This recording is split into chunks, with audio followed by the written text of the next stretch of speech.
সারা বছর একদমই কিছু পড়া হয়নি, মোবাইলে গেম খেলে বন্ধুদের সাথে আড্ডা মেরে সময় কাটিয়ে দিয়েছো। এবার যখন পরীক্ষার ঘন্টা বেজে গেছে তখন তোমার ঘুম ভেঙেছে। সারা বছর তো কিছুই পড়িনি, সিলেবাসে অর্ধেক এখনও শেষ হয়নি, এতগুলো সাবজেক্ট এতগুলো টপিক সব মিলে একেবারে ভ্যাবাচ্যাকা অবস্থা। কিন্তু চিন্তার কোনো কারণ নেই, তোমার হাতে যদি 1 মাস অন্তত সময় থাকে তাহলে তুমি তোমার সিলেবাস কমপ্লিট করে সেগুলোকে রিভাইজ দিয়ে পরীক্ষায় ভালো রেজাল্টও করতে পারবে। তার জন্য এই ভিডিওটি তোমাদের প্রত্যেককে দেখতে হবে।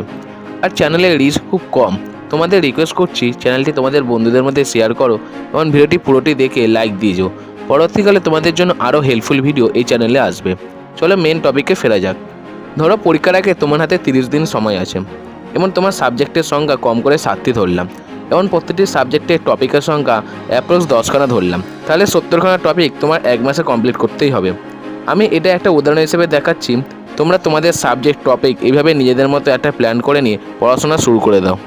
অন্তত 24 ঘন্টার মধ্যে তোমায় অন্তত 10 ঘন্টা পড়াশোনায় দিতেই হবে। আর একটা টপিক তোমাকে চেষ্টা করতে হবে 1 ঘন্টার মধ্যে কমপ্লিট করায়, তাহলে একদিনে তোমার 10টা টপিক পড়া কমপ্লিট হবে এবং 70খানা টপিক শেষ করতে তোমার 7 দিন সময় লাগবে। এবার কোনো টপিক হয়তো 1 ঘন্টায় শেষ হবে না, সেটা 2 ঘন্টা লাগবে, তাহলে সেই অনুযায়ী তোমাদের হিসাবটা করে নিতে হবে। প্ল্যানিংটা এমনভাবে করবে যেন শেষ 14 দিন তোমার হাতে রিভাইজ করার সময়টা থাকে। 1 ঘন্টায় কীভাবে এফেক্টিভ স্টাডি করতে হয় এই নিয়ে যদি ভিডিও দেখতে চাও তাহলে কমেন্ট করো, যত বেশি কমেন্ট হবে তত তাড়াতাড়ি আমি ভিডিওটি নিয়ে আসবো। এছাড়া পরবর্তীকালে রিভাইজ দেওয়ার ওপরও তোমাদের জন্য একটি ভিডিও আসবে। এতক্ষণ তোমাদের সিলেবাস শেষ করার প্ল্যানিংটা বললাম, এবার কিছু টিপস দেখে নেওয়া যাক যাতে কম সময় সহজে সিলেবাস শেষ করতে পারো। Number 1 tips, read the important chapter. প্রতিটি সাবজেক্টে কোন চ্যাপ্টার বেশি ইম্পর্টেন্ট, কোন চ্যাপ্টার অল্প পড়ে বেশি মার্কস পাওয়া যায়, আশা করি সেটা তোমার জানা আছে। এবার সেই চ্যাপ্টার আগে পড়ো যাতে পরীক্ষায় খুব সহজে বেশি নাম্বার পাও। Number 2, don't read more than 2 hours. সারা বছর না পড়লেও পরীক্ষার আগে আগে আমরা যেন বই বন্ধ করতে চাই না, তখন যেন আমাদের কাছে সুপার এনার্জি চলে আসে। আসলে এটা টেনশনের জন্য হয়, কিন্তু একটানা অনেকক্ষণ বই নিয়ে বসে থাকলে সেটা সময় নষ্ট হবে, পড়া বেশি মাথায় ঢুকবে না। তাই 2 ঘন্টার বেশি একেবারে পড়বে না। 2 ঘন্টা পড়বে এবং বই বন্ধ করে 15 থেকে 20 মিনিট একটু রেস্ট নেবে এবং এই 15 থেকে 20 মিনিট যেগুলো এতক্ষণ পড়লে সেগুলো মনে করার চেষ্টা করবে। দেখবে অনেক কিছুই মনে করতে পারছো না, সেগুলো আবার একবার পুনরায় দেখে নাও।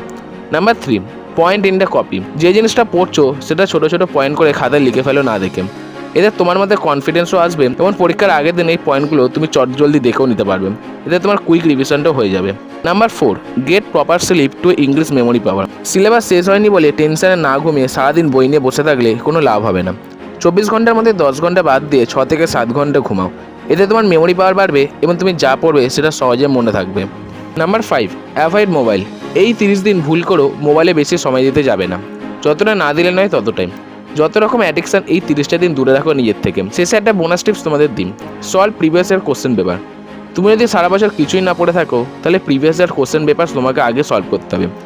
যদি পরীক্ষা অন্তত ভালো মার্কস পেতে চাও অন্তত 5 to 10 ইয়ার্স কোশ্চেন পেপার প্রতিটি সাবজেক্টে জোগাড় করো, দেখবে 60 থেকে 70% কোশ্চেন কমন পেয়ে যাবে।